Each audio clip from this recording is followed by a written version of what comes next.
हाँ बोलो। Hi guys, हाँ। How are you?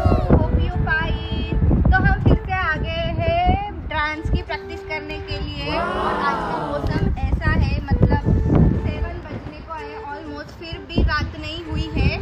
तो ये मैं छोटा सा ब्लॉग लेने का सोच रही थी और 7 बजे का एटमॉस्फेयर कैसा रहता है ये दिखाने के लिए आई थी। तो आप देख सकते हो ये 7 बज गए फिर भी स्टिल लाइट इज हियर और नाइट नहीं हुई है। तो यही है ओमान का एटमॉस्फेयर, वेदर और बस इतना ही।